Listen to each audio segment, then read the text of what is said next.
Now we are going to discuss antigen, antibody, vaccination, structure of antibody, antigens present on RBCs that determines the blood group.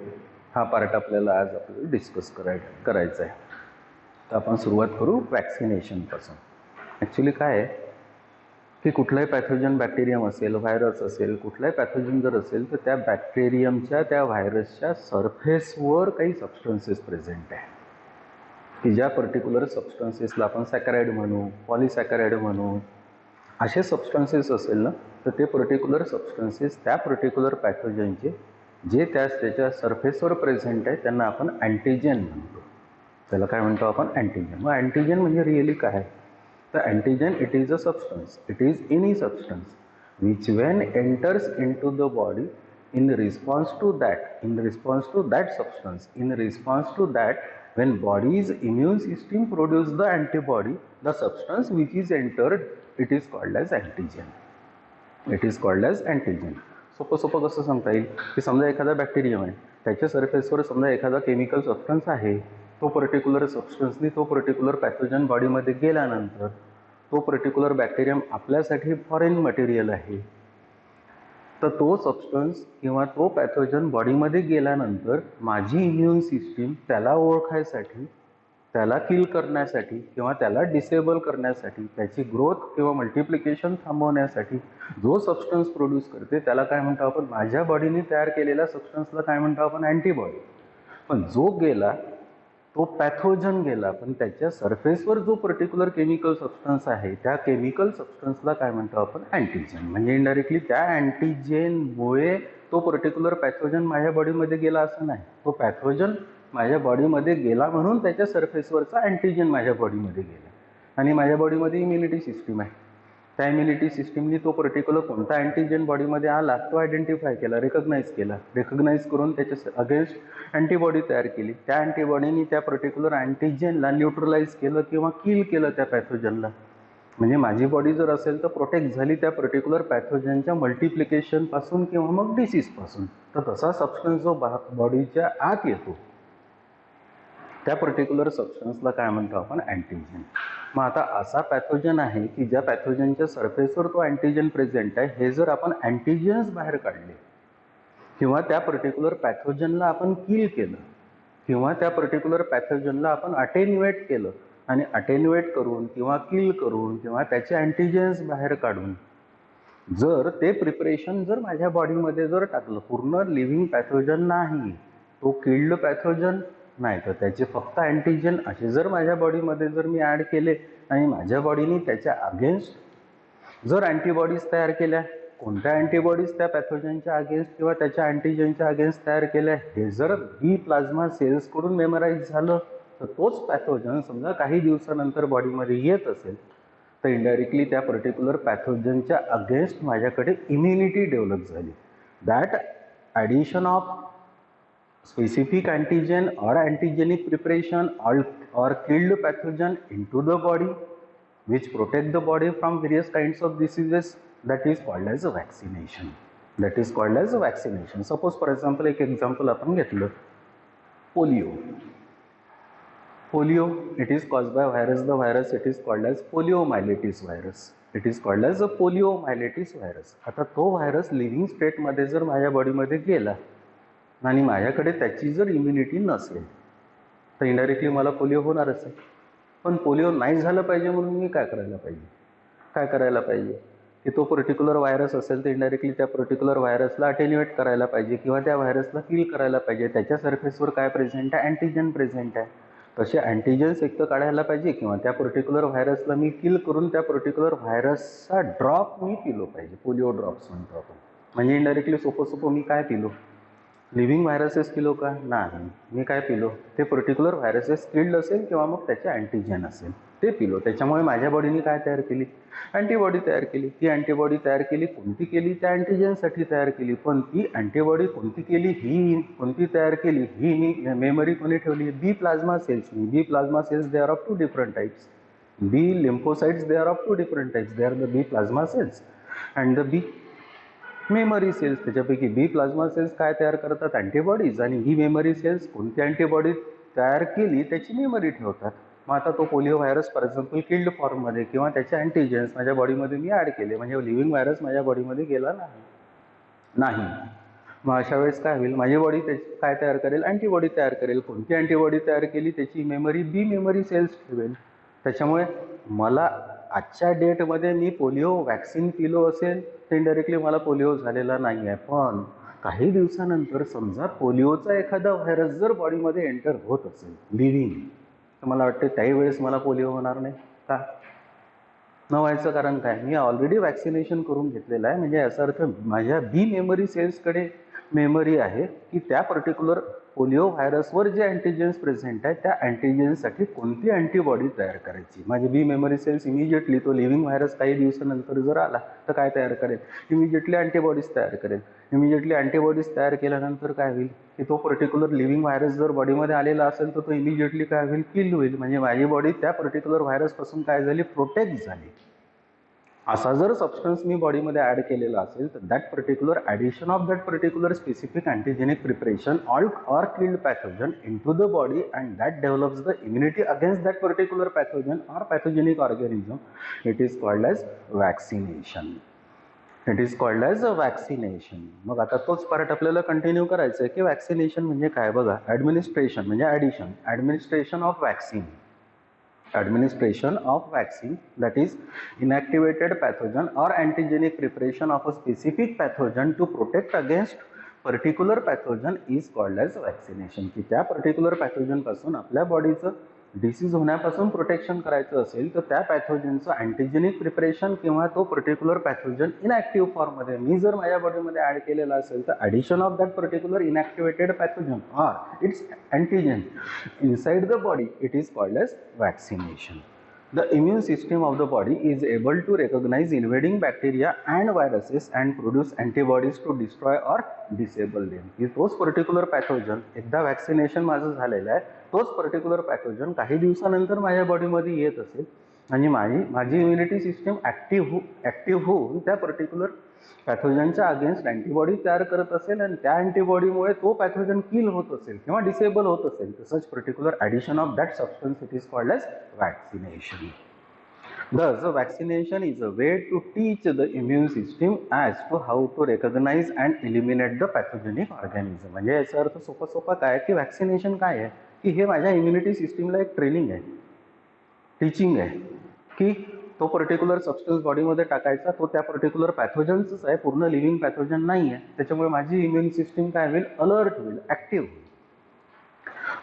That way body is always prepared if you are ever expose. म्हणजे तुमची body कुठल्याही समजा पॅथोजनला vaccination केल्याच्या against पॅथोजनला जर expose झालेली असेल तर तुमची बॉडी नेहमी रेडी राहील त्याच्यासोबत कॉम्बॅट करायला.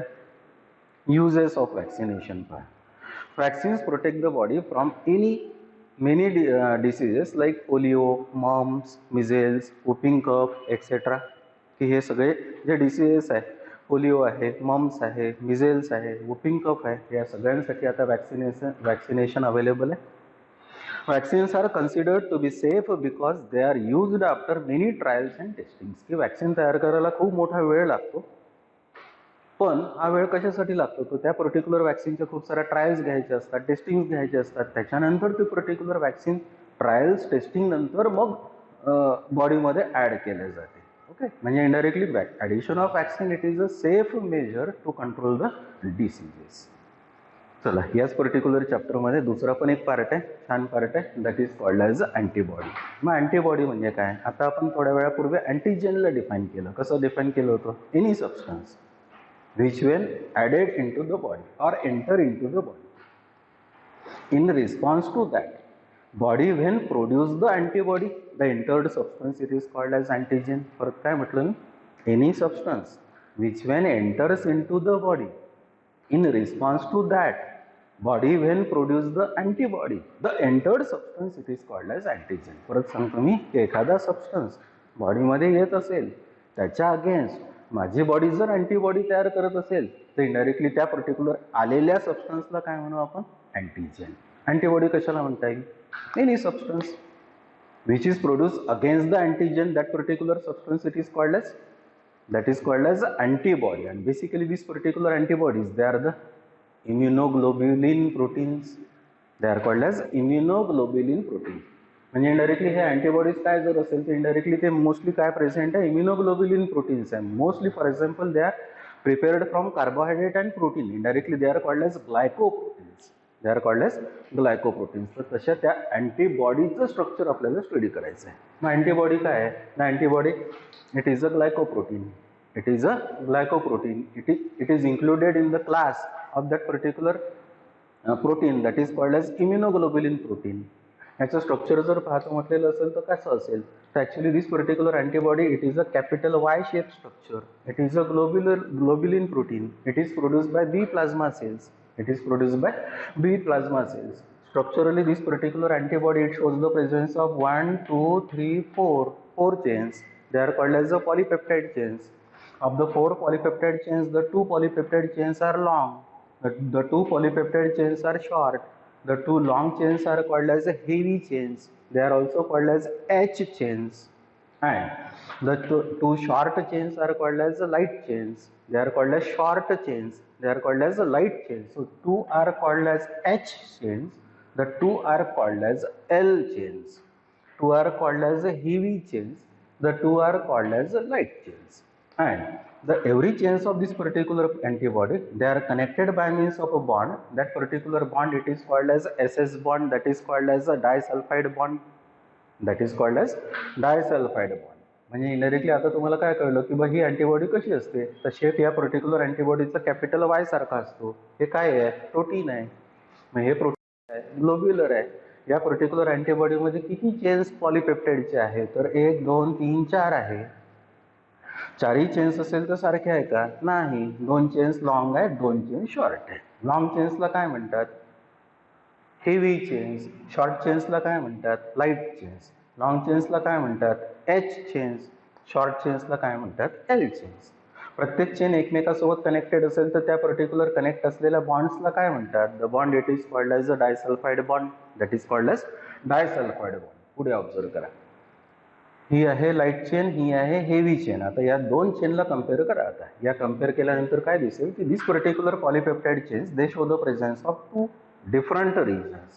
The one it is called as a variable region, the another it is called as a constant region. या पर्टिक्युलर रिजन मध्ये जे केमिकल कंपोजिशन आहे ते सेम आहे, पण या पर्टिक्युलर रिजन मध्ये केमिकल कंपोजिशन आहे ते डिफरंट आहे.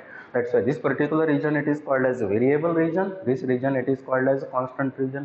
दिस region it is called as a variable region. This region it is called as constant region. And with the help of variable region, this particular antibody, it binds with the antigen and that forms a complex that is called as antibody antigen complex or antigen antibody complex.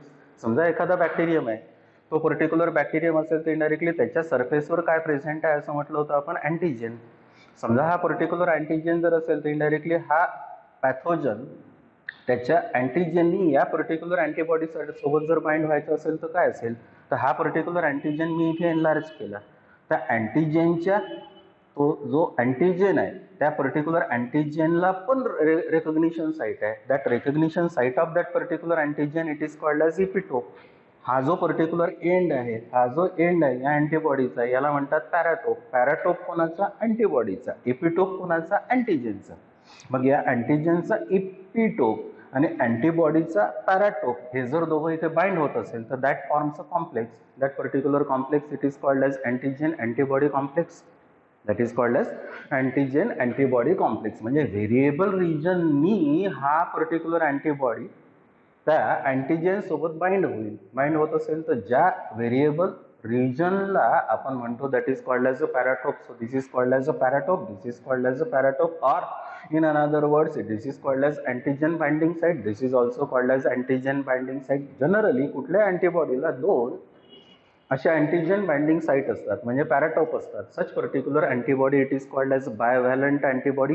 That is called as bivalent antibody. पुन्हा finally पहा की what is this particular antibody. So antibody it is nothing but it is a glycoprotein. It is included in the class of that particular protein that is called as immunoglobulin. It is produced by specific cells. They are called as B lymphocytes. They are called as B lymphocytes. The cells are called as B plasma lymphocytes. In 1 second, there is production of around or more than 2000 antibodies from each B plasma cell or B plasma lymphocyte. Structure कसा आहे? Structurally, this particular antibody, it is a capital Y-shaped structure. It is a globular protein. It shows the presence of 4 polypeptide chains. Of the 4 polypeptide chains, the 2 chains are long, the 2 chains are short. The 2 long chains are called as heavy chains. The 2 short chains are called as the light chains. And all the chains, they are connected by means of a bond. That bond, it is called as disulfide bond. Again, this particular polypeptide chains, they show the presence of 2 regions. They are called as a variable region, another it is called as a constant region. The variable region, again it is called as antigen binding site, it is also called as a paratope. Each antibody, it shows the presence of 2 antigen binding site. Such particular antibody, it is called as a bivalent antibody. That is called as bivalent antibody. The characteristic feature of this particular antibody is that this particular antibody, it is specific for the specific antigen. It is specific for the specific antigen. म्हणजे जसा specific antigen बॉडीमध्ये येईल तशी माझी body antibody तयार करेल. म्हणजे indirectly सुरुवातीपासून माझ्या बॉडीमध्ये अँटीबॉडी तयार नसतात. जसा फॉर एक्झाम्पल अँटीजन किंवा पॅथोजन बॉडीमध्ये येईल तसं माझी बॉडी अँटीबॉडी तयार करेल. पण तयार करायसाठी सेल्स लागेल. The cells are called as B plasma cells. They are called as B plasma cells. So this particular end it is called as a paratope. This is called as a paratope. But when any pathogen, if it is observed, it shows the presence of, on its surface shows the presence of certain substance. That substance, it is called as antigen, and this particular antigen, if it is enlarged, it shows the presence of an end, that is called as epitope. Epitope कोणाचा असतो? Antigen. Paratope कोणाचा असतो? Antibody. So this particular epitope, it binds with the paratope. आम्ही हा एवढा paratope इथे enlarge केला आणि या अँटीजनचा हा एपिटोप आहे. So this particular epitope of the antigen binds with the paratope of the antibody and that forms a complex that is called as antigen antibody complex. That is called as antigen antibody complex. चला बघा आता antibody. A specialized glycoprotein produced in response to a particular antigen is called as antibody. Correct आहे. काय म्हटलं की हा असा glycoprotein आहे की जसा अँटीजन बॉडीमध्ये येईल तसा तो तयार होईल. They belongs to class immunoglobulins and act as integral part of the immunity system. की हे इम्युनोग्लोबुलिन क्लासमध्ये येतात आणि सगळ्यात मेन पार्ट प्ले करतात इम्युनिटी सिस्टममध्ये. Mostly antibodies are produce in lymph nodes, spleen and present in the blood serum. सगळ्यात जास्त लिम्फ नोड्समध्ये, स्प्लीनमध्ये हे अँटीबॉडीज तयार होतात आणि ब्लड सिरममध्ये प्रेझेंट राहतात. They are produced from B plasma lymphocytes and the rate of production of antibody is about 2000 molecules per second. एका second मध्ये एका B plasma lymphocyte कडून अराउंड 2000 antibodies तयार होतात. स्ट्रक्चर ऑब्झर्व करा. Structure, it is a globular and Y shaped protein. हा globular आहे आणि कॅपिटल वाय सारखा दिसतो. It consist of 4 polypeptide chains. 1 2 3 4 4 polypeptide chains आहे, पण प्रत्येक पॉलीपेप्टाइड चेन कनेक्टेड पण आहे. So it consists of 4 polypeptide chains, 2 identical heavy chains with more than 400 amino acids and 2 identical light chains with about 200 amino acids. म्हणजे long chain असेल तर त्या particular long चेनमध्ये around 400 किंवा जास्त 400 पेक्षा अमायनो ॲसिड असेल, पण तेच लाईट असेल तर अराउंड 200 किंवा 200 पेक्षा जास्त अमायनो ॲसिड असेल. The 2 polypeptide chains are attached with each other through disulfide segment or bond. की दोन जर पॉलीपेप्टाइड चेन असेल, ह्या जर 2 पॉलीपेप्टाइड चेन असेल तर they are linked, they are attached by means of a bond. That bond, it is called as a disulfide bond.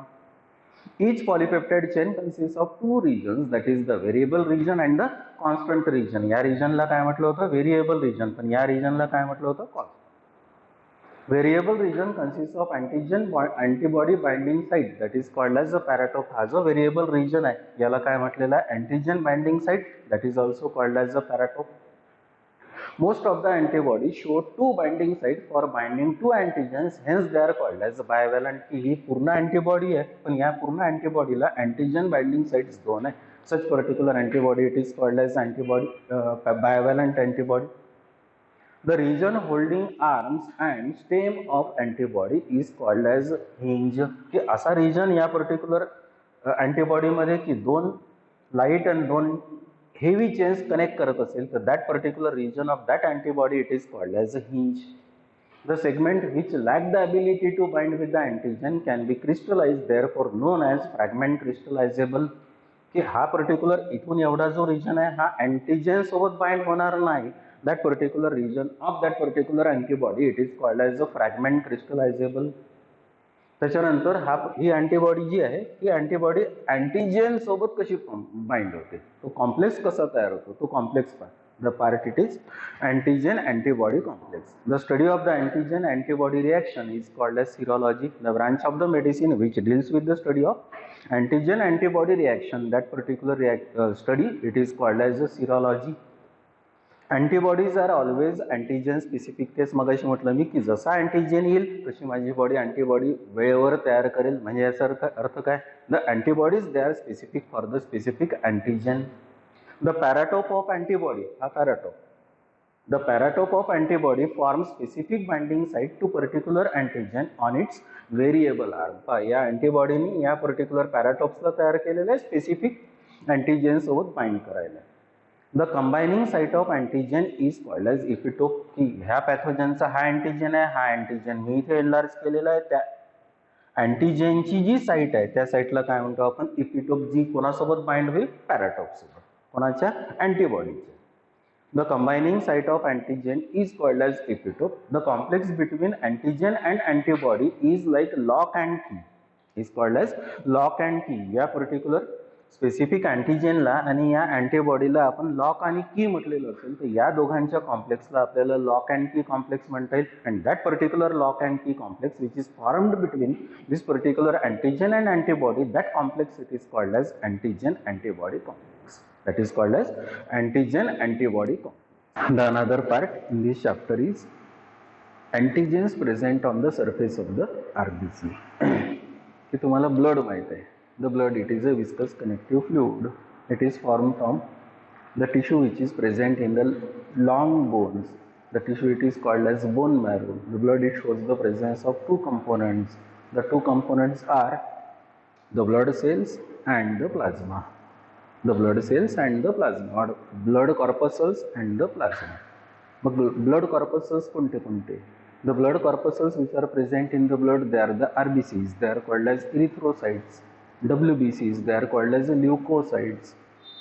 Blood platelets, they are also called as thrombocytes. So erythrocytes, leukocytes and thrombocytes, they are all present in liquid part of that particular blood, that is called as plasma. आता आपल्याला discuss काय करायचं आहे की आपल्याला antigen पाहायचे आहे त्या आरबीसीच्या सरफेसवर. The RBCs they are again called as erythrocyte. की त्या आरबीसीच्या सरफेसवर जे अँटीजेन्स प्रेझेंट असेल तिथून आपल्याला पुढच्या पार्टला जायचं आहे. Around 30 different types of antigens are present on the surface of RBCs. की एका आरबीसीच्या सरफेसवर 30 वेगवेगळ्या प्रकारचे अँटीजेन्स प्रेझेंट राहू शकतात किंवा असतात. And of this particular 30 different types of this particular antigens which are present on the surface of that particular RBC, or they are called as erythrocytes. The two main, they are the antigen A and antigen B, they are present on the surface of the RBC, determines the type of the blood group of that particular individual or person. हा पहिला part. त्याच्यानंतर काही दिवसानंतर असं माहीत झालं की त्याच आरबीसीच्या सरफेसवर तिसरा पण एक अँटीजन प्रेझेंट आहे. That antigen it is called as antigen D. That again determines the type of the blood group. तर तो पार्ट आपल्याला आज डिस्कस करायचा आहे. That particular part it is called as antigen on blood cells. काय आहे, the antigen which is present on the surface of that particular RBC, they are of basically they are of main two types. They are the antigen A and antigen B. And the type of that particular antigen which is present on the surface of that particular RBC determines the blood group of an individual. आता या particular chart मध्ये जर पाहिलं तर actually आरबीसीच्या सरफेसवर antigen present असतात, पण त्याच पर्टिक्युलर ब्लड मधल्या प्लाझ्मामध्ये अँटीबॉडी प्रेझेंट असतात. मगाशीच्या कन्सेप्टमध्ये अँटीजेन हा अँटीबॉडी सोबत जर कॉम्प्लेक्स तयार करत असेल तर कोॲग्युलेशन होते. म्हणजे जसा अँटीजेन माझ्याकडे आहे तसाच अँटीबॉडी माझ्या प्लाझ्मामध्ये नाही आहे. म्हणजे सपोज माझा ब्लड ग्रुप जर ए असेल तर माझ्या आरबीसीच्या सरफेसवर ए अँटीजेन आहे पण माझ्या प्लाझ्मामध्ये अँटीबॉडी बी आहे. जर अँटीबॉडी एच असता तर लॉक अँड की कॉम्प्लेक्स तयार झाला असता. का? कारण अँटीजेन ए हा आरबीसीच्या सरफेसवर प्रेझेंट आहे, अँटीबॉडी ए हा त्या प्लाझ्मामध्ये प्रेझेंट असतात, तर दोन्ही झाले असते. अँटीजेन ए अँटीबॉडी बी सोबत कोॲग्युलेट झालं असतं, माझं ब्लड आतमधल्या आतमध्ये कोॲग्युलेट झालं असतं. पण असं नसते. कसं की जर माझा ब्लड ग्रुप जर ए असेल तर आरबीसीच्या सरफेसवर अँटीजेन ए प्रेझेंट आहे पण प्लाझ्मामध्ये अँटीबॉडी बी आहे. माझा जर ब्लड ग्रुप बी असेल तर माझ्या आरबीसीच्या सरफेसवर अँटीजेन बी आहे पण माझ्या प्लाझ्मामध्ये प्लाझ्मामध्ये अँटीबॉडी ए आहे. माझा ब्लड ग्रुप जर ए बी असेल तर माझ्या आरबीसीच्या सरफेसवर ए अँटीजन प्रेझेंट आहे, बी अँटीजन दोन्ही पण प्रेझेंट आहे पण त्या प्लाझ्मामध्ये अँटीबॉडी एक पण नाही आहे. माझा जर ब्लड ग्रुप ओ असेल तर माझ्या आरबीसीच्या सरफेसवर एक पण अँटीजन नाही आहे पण माझ्या प्लाझ्मामध्ये अँटीबॉडी दोन्ही पण आहे, अँटीबॉडी ए पण आहे आणि अँटीबॉडी बी पण आहे. म्हणजे याचा अर्थ या चारही ऑब्झर्वेशनमधून काय माहीत झालं, the type of the antigen present on the surface of the RBC that determines the blood group of an individual. हा चार्ट तुम्हाला क्लिअर करेल. बघा, जर ब्लड ग्रुप ए असेल तर अँटीजन सरफेसवर आरबीसीच्या सरफेसवर ए आहे पण अँटीबॉडी बी आहे. ठीक आहे. त्याचा जिनोटाईप कसा राहील, जेनेटिक्समध्ये जर पाहतो म्हटलेलं असेल तर त्याचा जिनोटाईप राहील होमोझायगॉटिक, नाही तर मग हेट्रोझायगॉटिक. होमोझायगॉटिक कॉम्बिनेशन कसं राहील, capital I A capital I A, म्हणजे दोन्ही पण डॉमिनंट आहे. नाही तर capital I A capital I zero एक डॉमिनंट आहे, एक रेसेसिव्ह आहे, हा एक्सप्रेस होईल, हा सप्रेस होईल. हे दोन्ही पण सेम आहे म्हणजे दोन्ही पण एक्सप्रेस होईल. म्हणजे the genotype of that particular individual having blood group A is either capital I A capital I A or capital I A capital I zero. हा ब्लड ग्रुप आपण ए कसा डिटरमाइन केला, कारण या आरबीसीच्या सरफेसवर अँटीजन कुठला प्रेझेंट आहे, ए आहे, पण त्याच वेळेस सिरममध्ये म्हणजे प्लाझ्मामध्ये अँटीबॉडी बी आहे. हा पर्टिक्युलर इंडिव्हिज्युअल ब्लड कोणाला देऊ शकतो, तो ए ब्लड ग्रुप असणाऱ्याला देऊ शकतो, ए बी वाल्याला पण देऊ शकतो, कारण ए बी वाल्याकडे पण अँटीजन ए आहे. पण हा जर ए इंडिव्हिज्युअल असेल तर ब्लड कोणाकडून घेऊ शकतो, तर तो ए असणाऱ्याकडून घेऊ शकतो, ओ असणाऱ्याकडून घेऊ शकतो. ओ असणाऱ्याकडून का घेऊ शकतो, कारण ओ ब्लड ग्रुप ज्या इंडिव्हिज्युअलचा आहे त्याच्या आरबीसीच्या सरफेसवर एक पण अँटीजन नाही आहे. ओके. त्याच्यानंतर बी ब्लड ग्रुप असेल तर ते ए सारखंच आहे. याचा जिनोटाईप कसा असेल, capital I B or capital I B capital I zero. म्हणजे हे होमोझायगॉटिक कॉम्बिनेशन आहे, हे हेट्रोझायगॉटिक आहे. हे दोन्ही डॉमिनंट आहे, हे डॉमिनंट आहे, हा रेसेसिव्ह आहे, हा एक्सप्रेस होईल, हा सप्रेस होईल, हे दोन्ही पण एक्सप्रेस होईल. Antigen surface present on the surface of the RBC is B, the blood group of an individual is B. त्याच्यानंतर this particular individual it is having antibody in the plasma or the serum, it is A. कारण B antigen असेल तर ए antibody पाहिजे, कारण दोन्ही same चालत नाही, नाहीतर कोॲग्युलेशन होईल. दिस particular B person or B blood group person can donate blood to the B or A बी. हा बी ब्लड ग्रुप असणारा बीला तर देऊ शकतो पण ए बी वाल्याला पण देऊ शकतो, कारण ए बी वाल्याकडे बी अँटीजन आहे. हा ब्लड कोणाकडून घेऊ शकतो, तर तो बी असणाऱ्याकडून घेऊ शकतो किंवा ओ असणाऱ्याकडून घेऊ शकतो. पहा या दोन्ही एक्झाम्पलमध्ये पहा ओ वाल्याकडून ब्लड घेता येत आहे. दॅट्स वाय फायनली आपल्याला असं दिसेल the O is universal donor. A B blood group असेल तर पहा कसं आहे, ए बी ब्लड ग्रुप आहे म्हणजे त्याचं जिनोटिपिक कॉम्बिनेशन आहे capital I A capital I B. दोन्ही पण डॉमिनंट आहे, दोन्ही एक्सप्रेस होईल, ब्लड ग्रुप ए बी राहील. आरबीसीच्या सरफेसवर अँटीजन कोणते कोणते राहील, तर ए पण राहील आणि बी पण राहील, पण अँटीबॉडी सिरममध्ये प्लाझ्मामध्ये एक पण नाही राहणार, कारण जर अँटीबॉडी प्रेझेंट राहिली तर ती त्या अँटीजन सोबत कोॲग्युलेट होईल, कॉम्प्लेक्स तयार करेल. हा ब्लड ग्रुप ए बी असणारा इंडिव्हिज्युअल असेल तर can donate blood to the A B. फक्त तो ए बी वाल्यालाच ब्लड देऊ शकतो, पण तो घेऊ कोणाकडूनही शकतो कारण त्याच्याकडे अँटीजन दोन्ही पण आहे. म्हणजे A B individual it can give accept blood from A or B or A B or O. Another individual is with blood group O. The genotype is I zero दोन्ही पण रेसेसिव्ह आहे, त्याच्यामुळे दोन्ही recessive express होणार नाही. म्हणजे recessive असेल तर रेसेसिव्ह कॅरेक्टर एक्सप्रेस होईल. अँटीजन या पर्टिक्युलर ओ इंडिव्हिज्युअलच्या आरबीसीच्या सरफेसवर अब्सेंट आहे, पण अँटीबॉडी दोन्ही पण प्रेझेंट आहे. ए अँटीबॉडी आहे आणि बी अँटीबॉडी आहे. कॅन डोनेट ब्लड टू, हा ओ इंडिव्हिज्युअल असेल तर कोणालाही पण ब्लड देऊ शकतो, ए असणाऱ्याला, बी असणाऱ्याला, ए बी असणाऱ्याला, ओ असणाऱ्याला. Hence the O individual, O blood group individual, it is called as universal donor and A B individual is called as universal recipient. हा ओ इंडिव्हिज्युअल असेल तर हा फक्त ब्लड ओ कडूनच घेऊ शकतो. So this is the observation regarding this particular blood group in case of human being. Okay, so the type of this particular blood group, that is A, B, AB and O, it depend upon the type of antigen present on the surface of the RBC. चला बघा, about 30 types of antigen have been discovered on the surface of human RBC, correct? Occurrence of such antigens leads to the discovery of many types of genetically determined blood group system. Like आता ह्या वेगवेगळ्या blood ग्रुपचे systems आहे. Most popular ABO blood group system आहे. The various kinds of blood group systems are ABO, Rh, MNS, Lewis, Duffy, Kidd, T, Bombay blood group system etcetera. The most popular and most common blood group system, it is ABO blood group system. Okay, the ABO, A, B and O groups were discovered by Karl Landsteiner in 1900.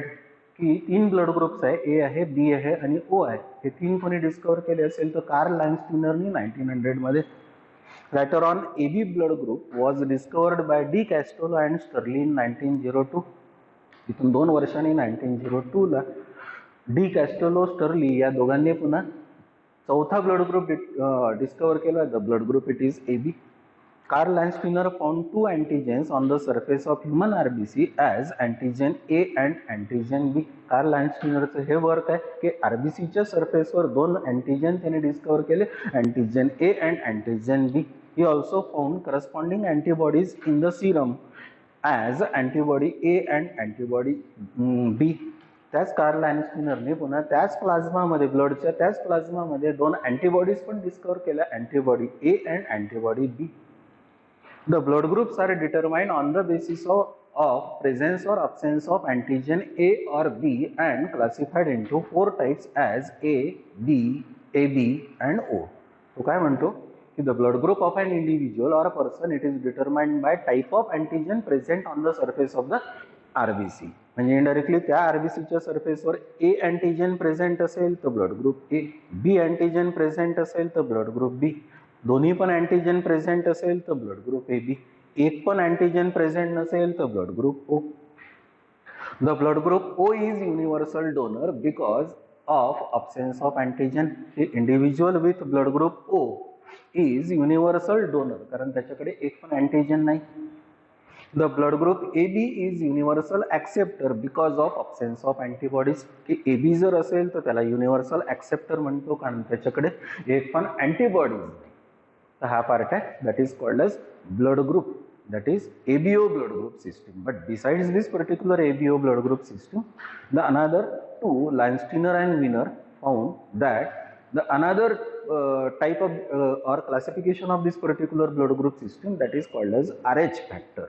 That is called as RH factor. RH factor म्हणजे काय, त्यांनी काय केलं, लँडस्टीनर आणि winner यांनी की rhesus monkey होता, त्या रिसस मंकीचं ब्लड घेतलं, त्याच्या आरबीसी पण चेक केला, त्या आरबीसीवर त्याला पुन्हा तिसरा एक अँटीजन दिसला, which determine antigen, it is called as antigen D.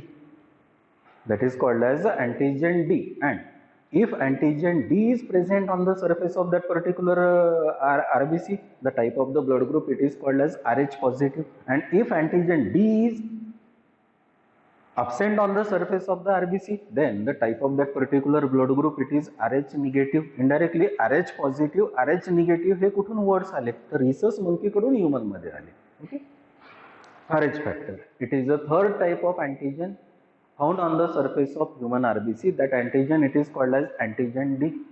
It was first discovered by Landsteiner and Wiener in 1940 on the surface of RBCs of the rhesus monkey. Therefore, it is named as RH factor.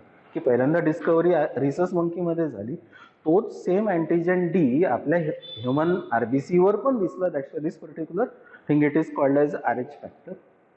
The persons with RH factor are called as RH positive. ज्याच्याकडे antigen D हा त्या आरबीसीच्या सरफेसवर present असेल, the person it is called as RH positive. And those without RH factor म्हणजे antigen D जर absent असेल तर such particular persons are called as RH negative. एक एक्झाम्पल आहे For example, if Rh negative female marries with Rh positive male, then she may develop severe type of hemolytic disease of newborn. In second issue called as erythroblastosis coetelis, that is the destruction of RBC of the fetus. आता ही एक observation आहे, केस आहे की mother जर RH negative आहे आणि father जर RH positive आहे, मदर जर RH निगेटिव्ह आहे आणि फादर जर RH पॉझिटिव्ह आहे, RH पॉझिटिव्ह असणे हे डॉमिनंट कॅरेक्टर आहे, RH निगेटिव्ह असणे हे रेसिसिव्ह कॅरेक्टर आहे. तर नॅचरली असं जर मॅरेज झालं, RH negative mother, RH positive father, असं जर मॅरेज झालं तर फिटसचा ब्लड ग्रुप हा RH पॉझिटिव्ह राहील. कारण पॉझिटिव्ह म्हणजे अँटीजेन डी प्रेझेंट असणे, पॉझिटिव्ह असणे हे डॉमिनंट कॅरेक्टर आहे. म्हणजे फिटसचा ब्लड ग्रुप हा RH पॉझिटिव्ह राहील. ए असेल, बी असेल, AB असेल, O असेल. पण डी जर अँटीजेन प्रेझेंट असेल तर मग ARH positive, BRH positive, ABRH positive, नाही तर ORH पॉझिटिव्ह, ABOAB. याचं आपण रिलेशन नाही घेऊ. आपण काय म्हणू की जर अँटीजेन डी प्रेझेंट आहे त्या फादरच्या RBCच्या सरफेसवर, तर फादर कसे झाले? पॉझिटिव्ह. मदरच्या RBCच्या सरफेसवर अँटीजेन डी जर अब्सेंट असेल तर मदर कशी झाली? RH negative. आणि असं मॅरेज झालं तर फिटसचा ब्लड ग्रुप हा कसा राहील? RH positive. आणि फिटस जर त्या मदरच्या युटेरसमध्ये प्रेझेंट असेल आणि प्लासेंटाने कनेक्टेड असेल तर काय होईल की फिटसकडे RH पॉझिटिव्ह म्हणजे अँटीजेन डी आहे आणि मदर कशी आहे?